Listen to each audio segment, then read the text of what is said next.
Welcome to Moments with Marianne. This is your host, Marianne Pastana, and we're here today with special guest, Sarah Grace, who's here to share with us her new book, Journey into Grace, Tales of a Psychic Paramedic.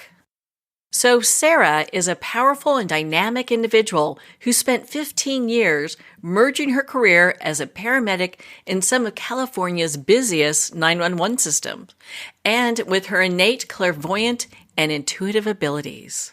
So let's welcome to the show, Sarah Grace. Hi, thanks so much for having me. What an honor it is to have you here and to talk about your new book. There's so much in your book I want to explore with you. My goodness, what a story. Why don't you start from the beginning? What was it like growing up?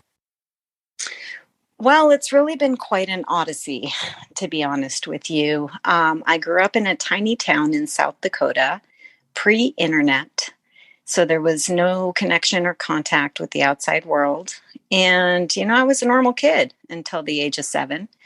And one day I just woke up and I could see colors around people and I could sense their thoughts. I could feel their feelings. I could start to see disease in people's bodies, and it kind of went on from there. I didn't understand it. I didn't know what to make of it. And I was just a kid. So I thought it was like, must be normal. Everybody must be like this. But I expected it to go away and it didn't.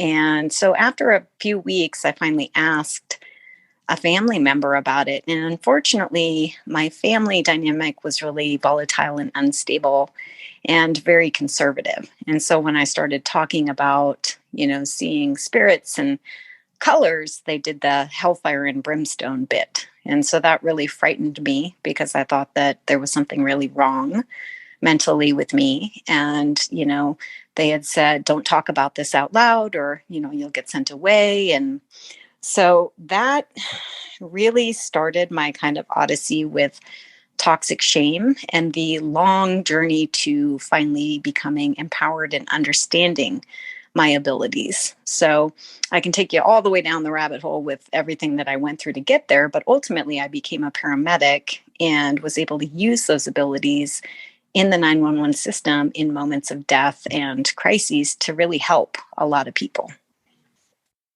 I can relate to that so much. I used to see angels as a kid, told my parents, and they're like, oh, no, you're not a priest or nun, so you can't see any of those. And Right.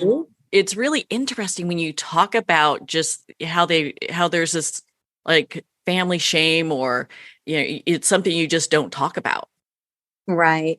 Fortunately, now, collectively, we as a society have come a long way in our openness towards this topic. But when we were growing up, and especially where I was in the area of the country, man, there was no help, no understanding, no support. And yeah, definitely not an understood thing at the time.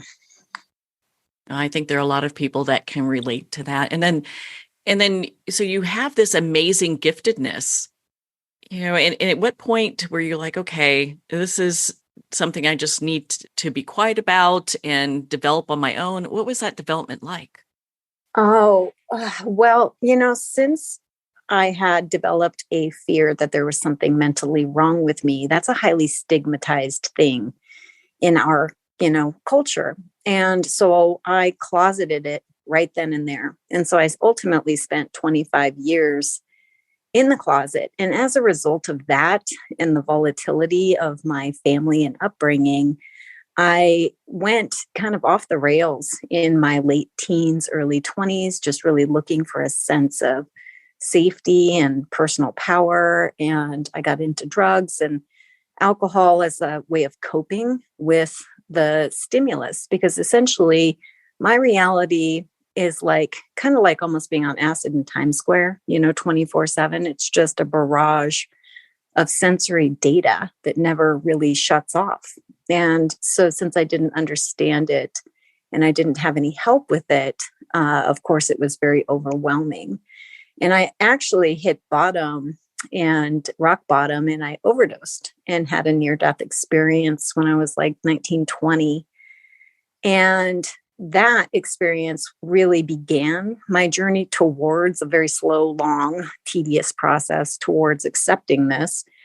But when I was in the near-death experience in an expanded state, essentially I was shown, like there was a female voice and she was very eloquent. And she, for the most part, was like, we get it's hard, and should you choose to come back, you're actually going to be able to help a lot of people with this. And so obviously I chose, to live and to stay embodied. And it's funny because I assumed when I was in that expanded state that because I was choosing to come back, that they would kind of lay it all out for me and tell me what to do. But that's not how it went. I came back. I had to get myself cleaned up. I had to really face my own shadow, do a lot of trauma integration work. I had to deal with multiple addictions. And I had to face my fear and my kind of stigma and skepticism around psychic, intuitive, energetic world. So I fumbled along for a long time, but ultimately my intuition led me towards 911. And every time an ambulance would go by, because I did a bunch of stuff, I was a model, I was doing all these things, but it was really shallow and superficial. And so every time an ambulance would go by, my intuition was like, that, you should be doing that. And I was so scared of it. I was like, no way, man. Like, I could kill people. Like, I don't know how to do that. But I didn't understand at the time that there's a million steps between where you first start and then when you're on your own as a senior level paramedic. So ultimately, I fumbled around and moved all over the country and then found my way finally to the UCLA EMT program. And that's when I started my journey as in EMS as a paramedic in the 911 system. And I started in South Central Los Angeles. And that's when it all kind of began. Well, you definitely picked a quiet neighborhood, huh? Yeah. I'm one of those go big or go home types. I'm like all in, we're going to live this out. Oh, but my goodness. Honestly, it was incredible because the chaos and instability and violence that I grew up with on a daily basis actually had me very comfortable and familiar in the 911 system. It was almost like a duck to water. And I found, like, for the first 6 months, my abilities were relatively muted because I think I was just so busy trying to learn how to run a 911 call. There's so many levels that go to that and people involved, and it's kind of like a symphony. And once I became proficient at understanding, the EMT assists the paramedic and drives the ambulance. The fire captain is the guy holding the clipboard, usually has a handlebar mustache, I got my footing in that way. Then the energy started to come through me again. And so my experience on 911 calls would be very matrix-like. Everything would slow down. My energy field would expand. Anytime death was near, I would taste metal, which I always found interesting. And I became the paramedic who was always there for death and extreme crises. But at first, I was really freaked out because I had the first dead body I saw was my own mother. But up until that point, hadn't been around it that much. And so it was a lot. But over time, I really began noticing that I would somehow just know what was going to happen before it did, which gave me an advantage on the calls. I knew if the person was about to die, and I could actually see like their deceased relatives come in to the room. I could watch their chakra systems release and watch the soul exit out the crown while we were doing CPR. And it became kind of this really intricate dance that, again, I was still very quiet about. I didn't want anyone to know.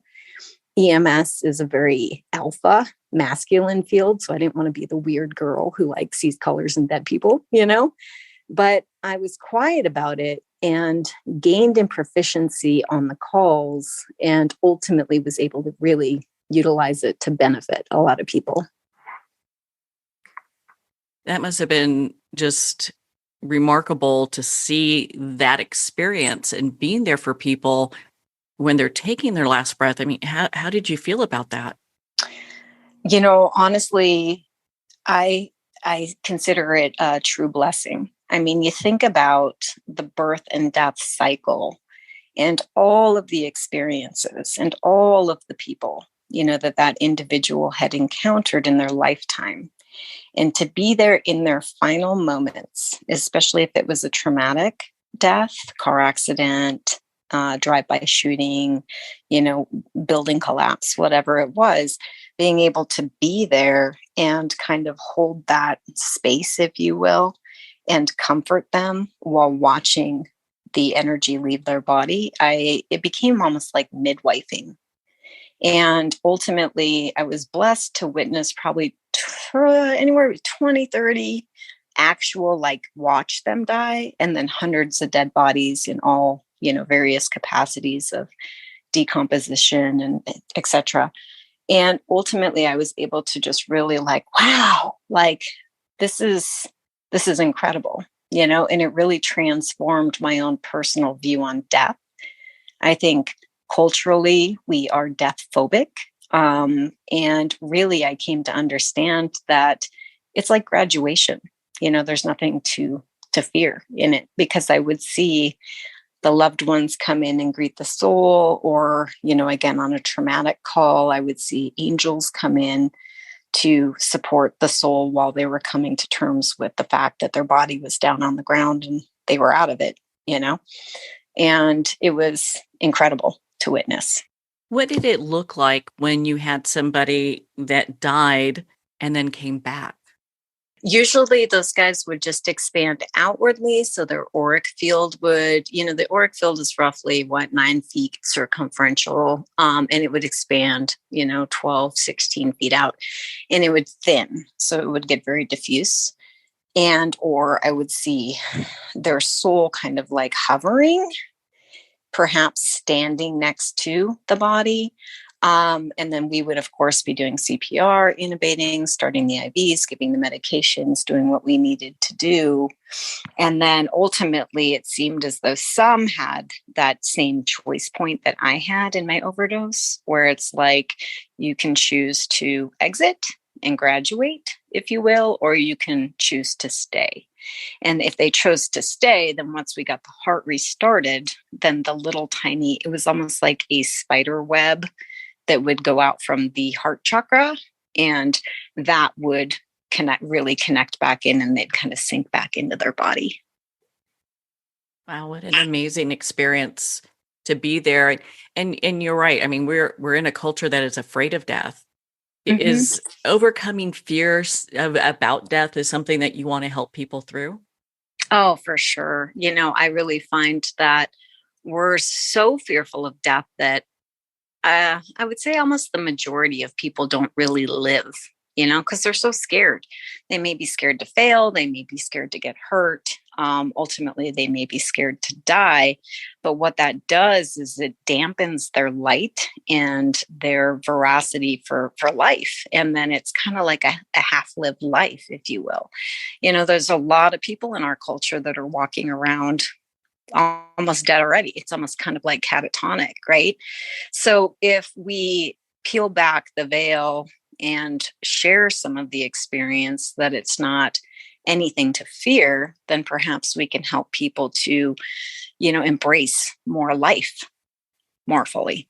Being able to really be alive in the moment. I think you're right. And many of us, I've done it too, where it's like we're going through the day and we're kind of just doing this repetition throughout a year of work, come home, sleep, eat, work out, whatever. Absolutely. Yeah. So when you come across a scene that there was a traumatic death, what was different from that versus someone who had passed away in their bed? That's an awesome question, because I noticed there was a significant difference in terms of what the soul experiences as they exit. So in a hospice death or something that's expected, like a medical death, the auric field would begin to expand. And we hear about this all the time in NDE stories now, where people are they're, loved ones come in and, the people visiting can't see them, but the person who's dying is like, oh, so-and-so is here. Or they can astral travel really easily and go to anywhere in the world where their loved ones are. So again, it would kind of be this expanded, diffuse state of the auric field that could last anywhere from weeks to days to hours. And then at the moments of death, I noticed that there's this really cool organized rhythm to how the chakras release. And it almost looks like a ribbon unfurling. So it starts at the base, at the tailbone, and it will unfurl through all of the chakras until the soul goes out the crown. And that is, I come to understand, that's what the light at the end of the tunnel is. Right? We hear about that all the time. While the consciousness is releasing itself through the physical anatomy, and that's the light at the end of the tunnel. And so the soul would kind of come out the crown, and sometimes it just looked like a fine mist. If somebody was totally over it and just not into living anymore, it would kind of just be like a little puff, like not a lot of energy. But ultimately, I would 9 times out of 10 see deceased family members, pets, or if somebody was particularly religious, some religious archetypes would come in. And then they would kind of have this celebration up, usually in the corner of the ceiling, and then they would just disappear. So that was kind of the organized medical.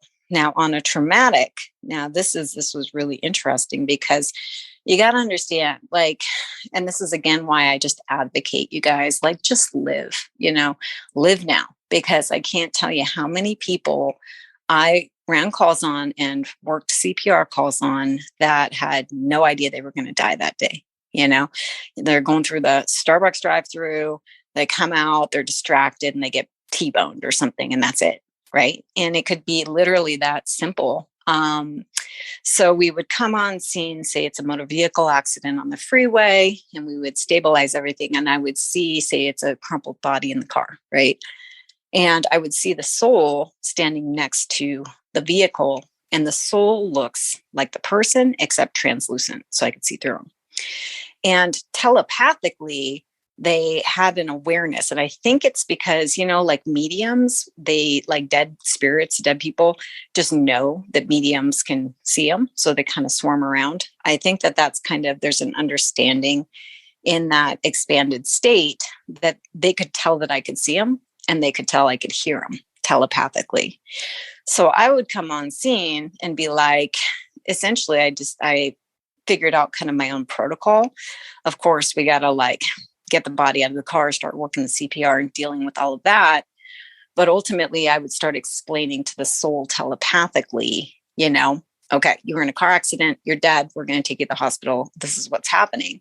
And usually they just kind of stood there in shock, right? And then ultimately, most times an angel or a celestial would come on scene. And it was incredible to witness, because if you think of a crumpled up car, maybe there's fire, there's people running around, it's kind of a chaotic scene. And all of a sudden it would start like little fireflies, and it would gain an intensity of light until it formed this celestial. And these guys are usually pretty huge, like 10 feet tall, very calm, very tranquil, a lot of cobalt blue energy. They wouldn't really ever talk, and they would just blanket the entire scene with this calm. And in that moment, the soul would start to be curious about, well, wait, what is this? And start to turn towards the angel. And then ultimately, I watched many times as the soul finally came to understand that they just died, and then they would disappear with the angel. That's just remarkable. My goodness. Did the souls have a color to them themselves? Or I know you said they were translucent. Yeah, usually if it was a trauma, you're in your body 1 second and then you're out of your body. And so usually they looked like whatever they were, like whatever clothes they were wearing, whatever their hair looked like, except it's all just see-through. It's all just data. And then as my understanding is as they cross with the celestial and go into life review and all that stuff, we take different form, if you will, but usually on a trauma call, it just looked like them, you know. It was most of the time relatively beautiful to see, shocking, of course, you know, because they were trying to understand and grasp. And I ran a lot of calls on really young people, you know, and it's a mind bender, you know, when you got kids that are your age or younger that just got popped out of their body due to domestic violence or whatever. And there was the shock, but then finally the softening, and then kind of the completion or crossing. But I did have a couple of very challenging ones to witness where the soul was literally clawing at the body, trying to get back in and couldn't. And so that was really hard for me, you know, to watch. I think that would be hard for anybody, you know, being in a situation where you're seeing that. And do the souls look at you for help? Oh, yeah. I mean, wide-eyed desperation, you know, of course, they're translucent. And then when I'm in an expanded state, I can feel what they're feeling, which was one of the more challenging aspects of being so sensitive on a 911 call, because blood and guts, like to people like me, people in EMS, we're kind of a rare, or, you know, we're a unique breed. Like we're running towards what everybody else is running away from. So there's something hardwired in us to be able to come into the chaos and like handle it. And so it's not the body parts, the blood and guts, the brain matter. It's none of that that's shocking. It was always the mother's scream when, you know, her child just died. That hands down is the most haunting thing across the board for all first responders. And then for me, being so sensitive, that would like go right into my system and just reverberate. And so initially when I first started, I was like, there's no way I can do this. You know, it's just too much. But then like over time, my guides and my intuition just kind of kept showing me signs like, you know, yes, you can. And so ultimately I figured out ways, and it was probably 10 years. I did 15 years total 911. So I was in South Central Los Angeles, and then I went up California to San Jose and Sacramento 911. So very urban areas, high call volume. But I still was really scared that I was different, and I didn't, you know, I just wanted to fit in. You know, I finally had like a socially acceptable job, you know, I was like esteemed in society for once, you know, and I was like, I don't want to be ostracized because of this. And so I didn't say anything, but ultimately I can give you a couple more calls that finally led me to being like, okay, like, what is this? Why am I like this? You know, why do I see these things? Why do I hear these things and feel and know and all of it? Well, I think that would be a very important question is, why do you think that you have this level of giftedness? Because it's quite extraordinary. Yes. You know, it's a blessing and a curse for sure. And it's been such a long road towards acceptance with it, and a lot of self-acceptance around it. Again, fortunately, we're, you know, advancing collectively, and there's more open conversation about this type of thing. But for me, I really had to face a lot of what I had done to myself as a result of the shame, you know, and I think that's such a relatable thing, because we as humans are just doing the best we can. You know, there's no like playbook here, and a lot of us are wounded. And, you know, there's all kinds of different coping mechanisms and ways that we get a sense of identity and power. And you know, as a result of the shame and not having a strong family and just all the things, I was kind of out there on my own, flapping in the wind. And I had done a lot of things. So for my healing journey, I had to begin the process of self-forgiveness there. And then ultimately I had to get over my skepticism, to just be honest with you. I was like, so not into the psychic thing, so not into like, there's a stigma in our society, you know? And so I didn't really want to be part of it, especially since I was over here in the like alpha dog SWAT dude world, you know, like fitting in. And so I had to soften my judgment, and I had to come to terms with the fact that it's like, okay, besides like really hardcore drugs, accelerants, there's like nothing that diminishes my stimulus. And I had quit those drugs when I had healed myself at the overdose. So I was really had to come to a part of self-acceptance and just being like, all right, this, I don't have to like it. This isn't like super fun, but this is what it is for me, right? This is how it is. So accept it, Sarah. And what are you going to do about it? Like, how are you going to learn to take care of your system because you're different? And so I got over my judgment and stigma, ultimately started with yoga, basic stuff, yoga, meditation, learning to connect breath with movement, learning to meditate and expand my state of awareness.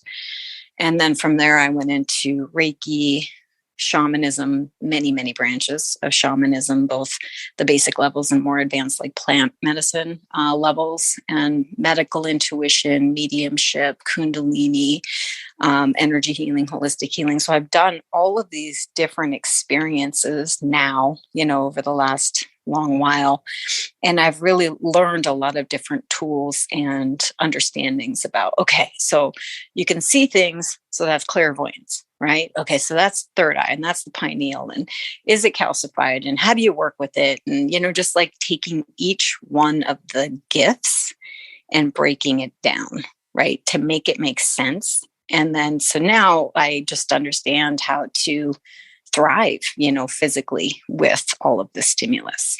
I've often heard of first responders that go through the secondary trauma, and we just expect so much of our first responders, and not everyone's able to work through that trauma.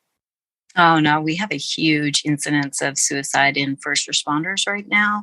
Again, so we are a unique breed. We do have that within us. And when you are in the belly of the beast, dealing with the darkest aspects of humanity's collective consciousness, day after day after day, that'll just grind you down, And so it is softening in terms of first responders being able to like open up and share. When I first got in, however many years ago, 20 whatever years ago, it was not at all open. Now it is opening, but we still are seeing a tremendous amount of suicides. And I don't think many people realize, this is just kind of an adjunct, that first responders, like private ambulance first responders especially, make less than McDonald's workers in a lot of places. Did you know that? I had no clue about that. And that is awful. That should be changed immediately. Yeah. So 75% of the US is still covered by volunteer. First, we got to understand that. Okay. And then in the urban settings, the fire departments usually get paid decent because that's coming from the tax base. But the transport medics on the private ambulance companies, the EMTs, I think New York right now is like 45 or 55,000. It's nothing. Like, it's not even barely a livable wage. And so we do it because it's a calling. We do it because we're built for it, but it's like not a sustainable thing energetically, soulfully, financially, whatever. And so it's just, it's a pretty huge machine. And we are the people literally coming in. And this is why it's important to have people understand, like, we're the people coming into your worst nightmare, right? So it's like, we want those guys to be paid, so that they don't have to take second jobs. Yeah. And we want them paid, and paid well, as they should be, because my goodness, the times I think of having to call an ambulance for a family member, I didn't want to, none of us want to think about, are they like burnt out because they're taking a second job? My goodness. Yeah. It's not something that's really talked about openly. So thanks for the ability to kind of get this awareness out there. I'm more than happy to do that. When you put your hands on somebody, what is that like for you? So if I put my hands on you, I can actually go into your, what I call now, the grid infrastructure. And so it's almost like being in a tiny little submarine and going into the thoughts, the emotions, the physical body. And then I can kind of trace through that awareness down through the body to see where the areas of blockage are. And I can see disease, I can see fears, traumas, addictions. And when I go into those, each of those, there's a lot of data. And so usually it's cellular memory, and usually it's some sort of something that the person experienced in the past that they're compensating for now. And then I do work to, I have a healthy practice and I do a lot of psychic surgery. And so help to clear a lot of those blocks and help people to really integrate their trauma. It seems like most of us have some type of trauma that is holding us back in life. For people who are wanting to, start the process like you did, how could they start working through their trauma?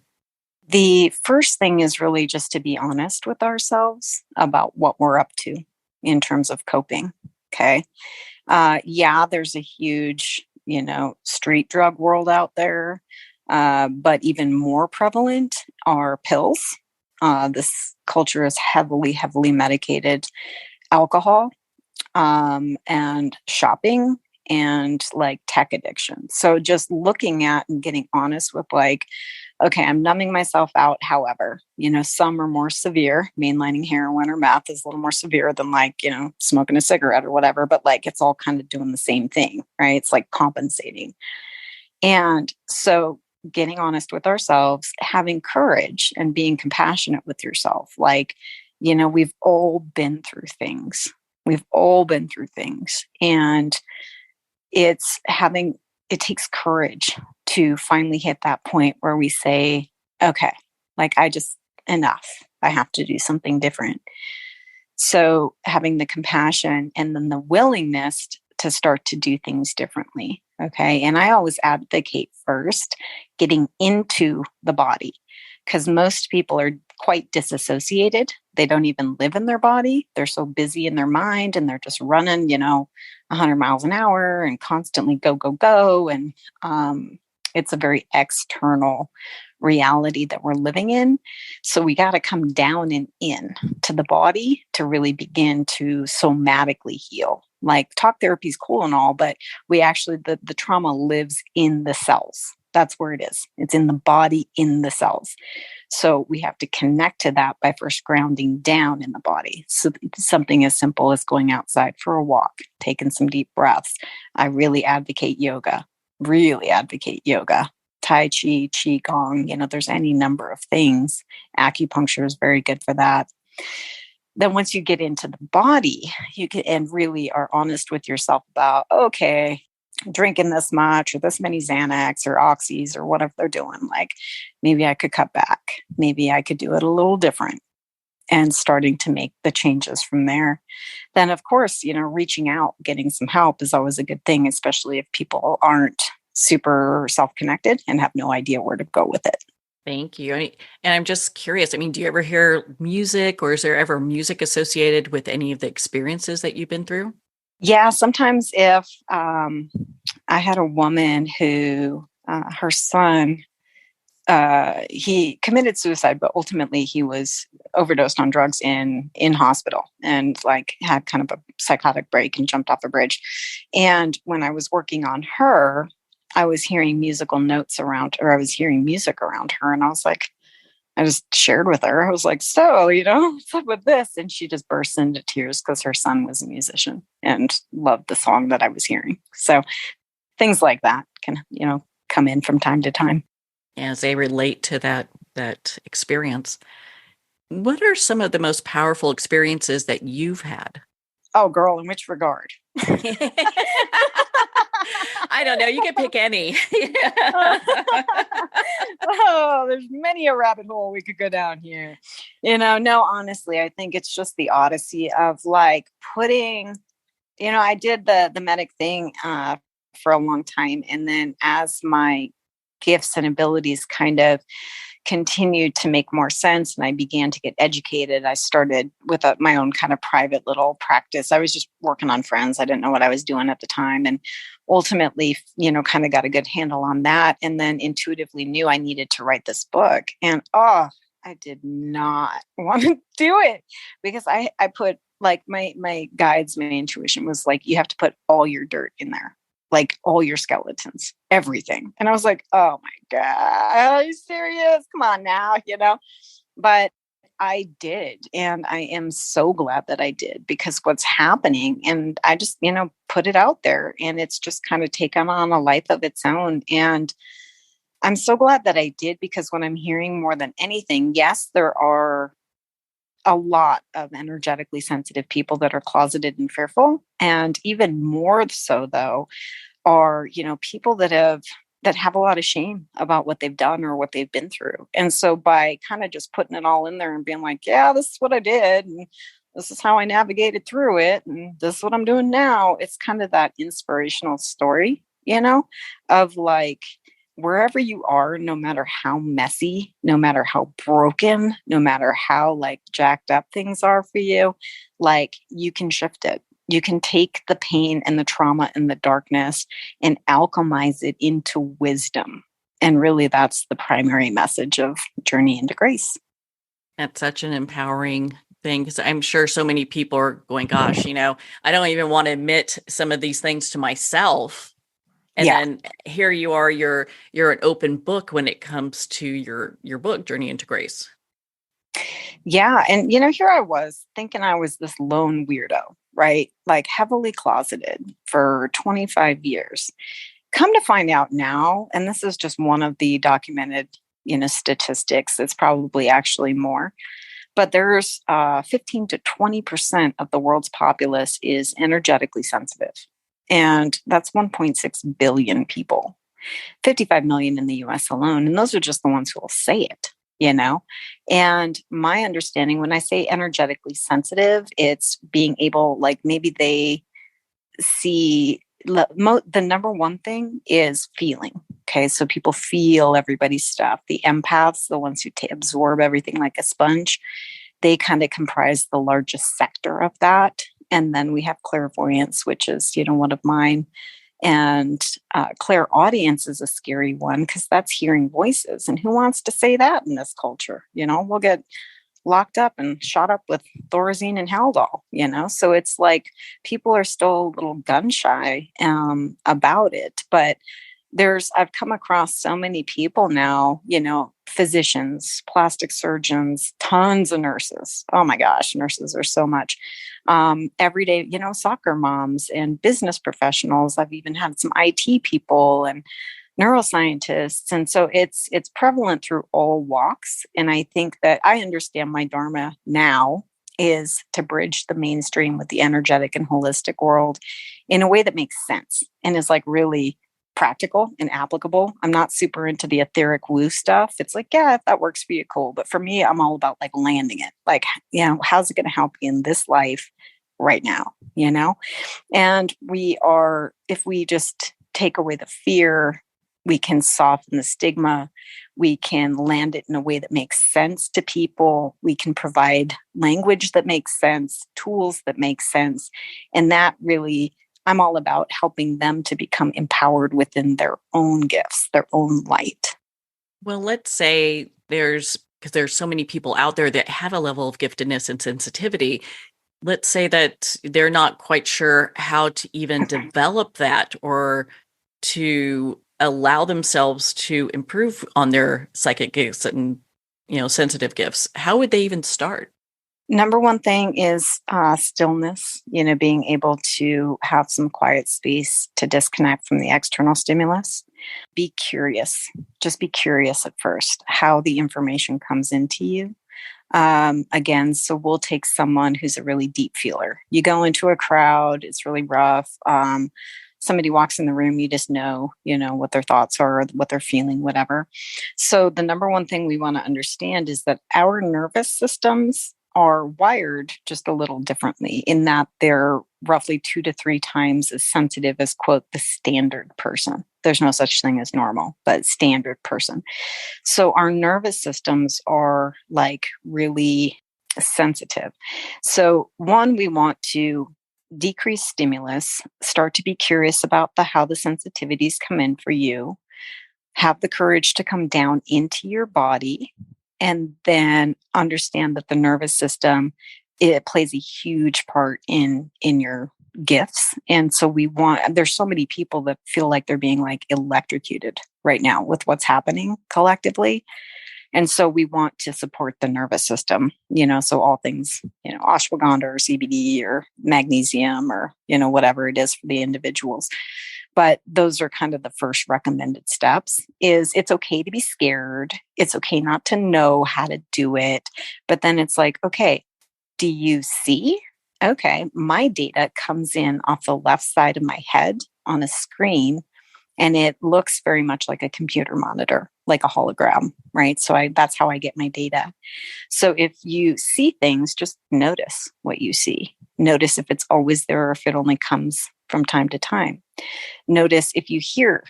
Do you hear in your left ear or your right ear? Is it a masculine voice or a feminine voice? Is it English or a different language? Is it a tone or is it music? And we just start to get curious, right? We can go down all of the different gifts with that.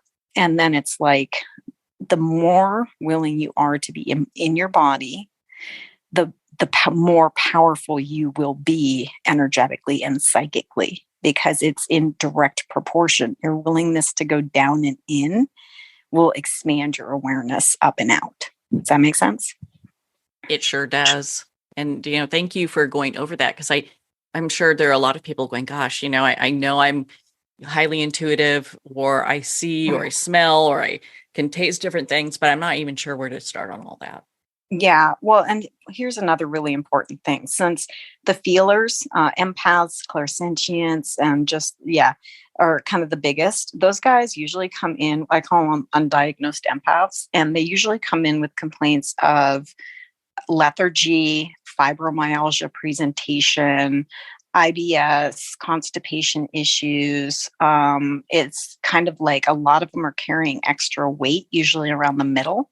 And they're like, I'm doing everything. I just can't lose this weight. And when we go in, it's like, oh, I see it, because the solar plexus right above the navel is one of the most powerful centers for where the higher frequencies lodge in our body. It's why it's called the gut feeling, right? And the solar plexus goes right across the transverse colon. Okay, so the colon, and it's, again, culturally, we're just inside out and backwards. Like the colon and GI health with the microbiome is paramount in your physical health and wellness. So I see these people absorbing everybody else's energy, right? Bogged down under like what looks like, a pile of heavy blankets is what it looks like in their auric field. And they're just like, I just can't, I'm not happy. I'm just so lethargic and I'm just like moving like a slug. I don't know what's going on. And it's like, oh, I see what's up. So then we go in, we teach them, we'll clear them out first and help them like clear out the solar plexus. And then get them moving towards balancing the gut biome. So there's colon hydrotherapy is wonderful.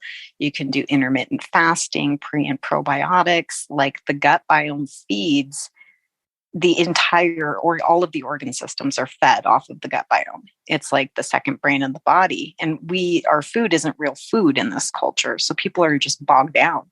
So it's both physical and energetic, right? But that's one thing I see like daily from people all over the world that are sensitive, is the endocrine system issues, nervous system issues, and GI issues. So if that's you guys, just start, clearing it out, and you can feel a lot better.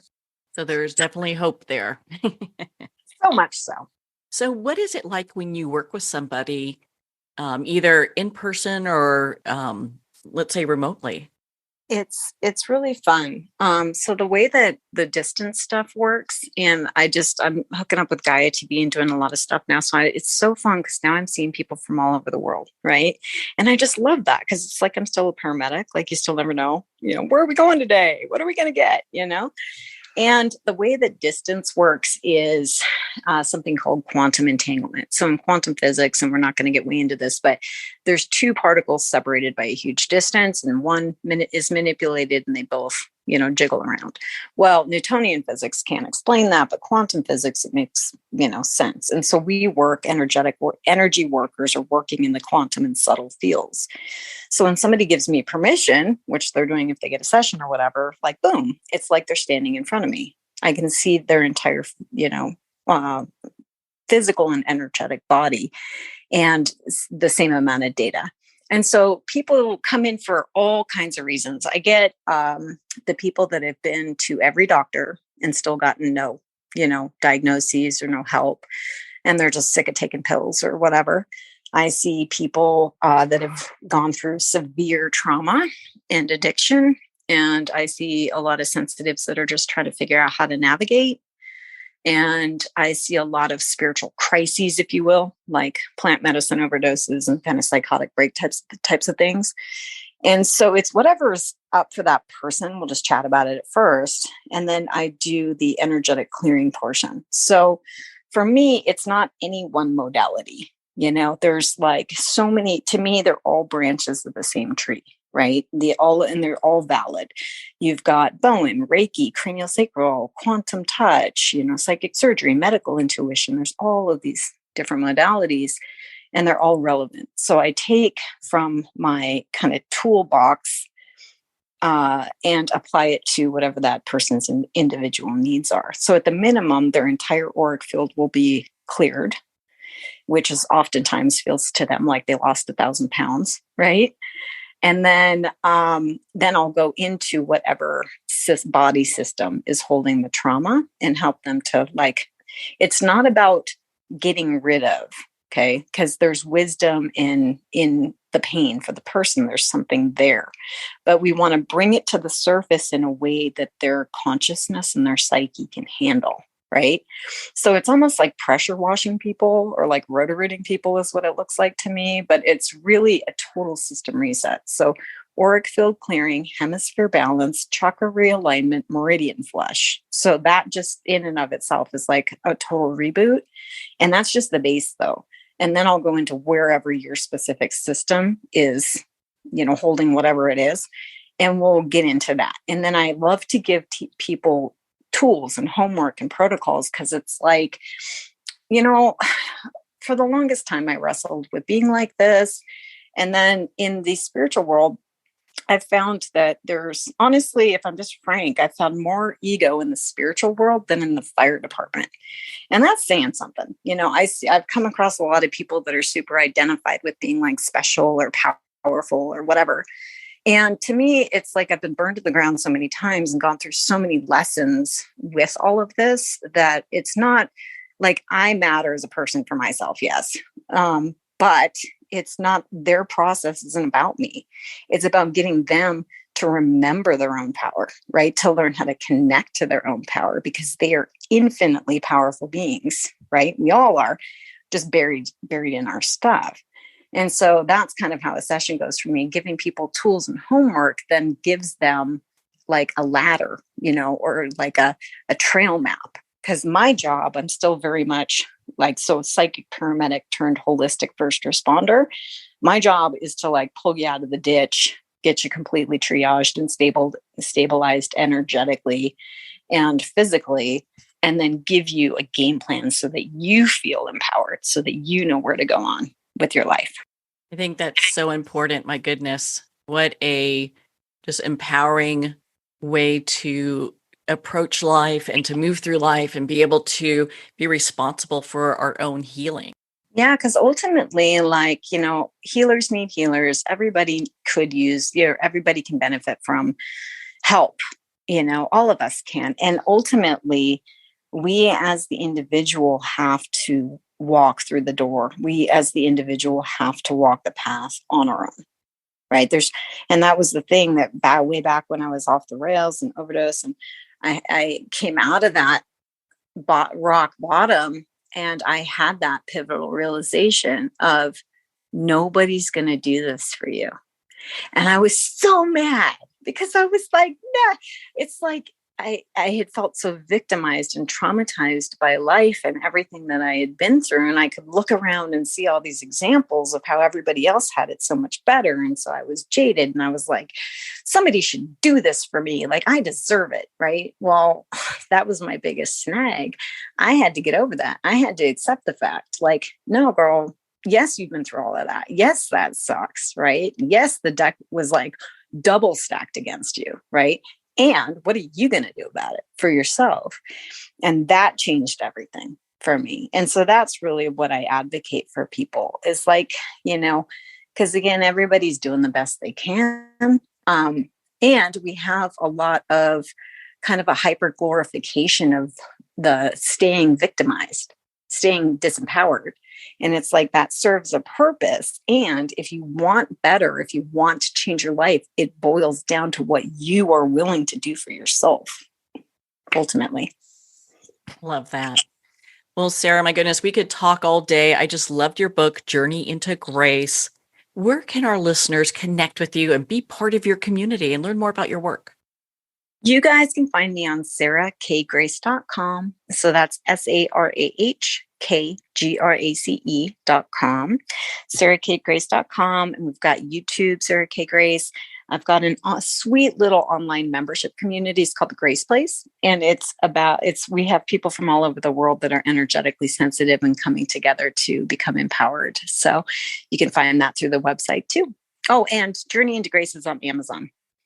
And I just recorded it in audio. So I'm hoping to have it out in May because I'm doing Gaia with Regina Meredith, and that comes in May. So we got a lot of cool things going on, girl. Hey, I cannot wait to hear that audiobook. I'm looking forward to that. Sarah, thank you so much for taking the time to be on the show with us here today.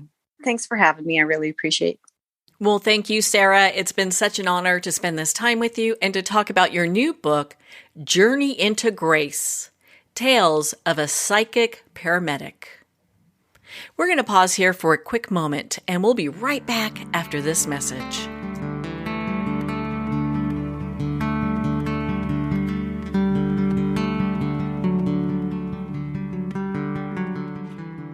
I'd like to thank Jason Eastwood at Guitarfulness for sharing his inspiring music and talent with us. His music is known worldwide for cultivating atmospheres of harmony, inner peace, and clarity.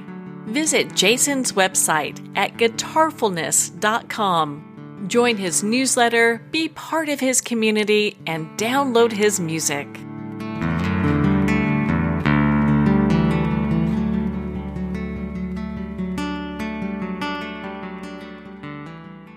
Well, we're at the end of our time today. I'd like to thank everyone for tuning in. You've been listening to Moments with Marianne, where we make every moment count.